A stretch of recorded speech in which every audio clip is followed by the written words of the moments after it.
খাবার টেস্টি বাবা? শোনা টেস্টি হয়েছে? বলবে না তুমি, কথা বলবে না? পড়ে যাবে পড়ে যাবে, শোনো নিচে পড়ে যাবে।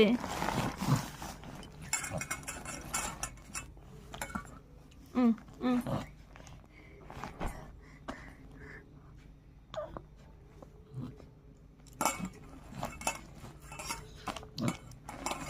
হুম হুম হুম এই যে, আসো না, টেস্টি খাবার নাও, জল খেয়ে খাবে।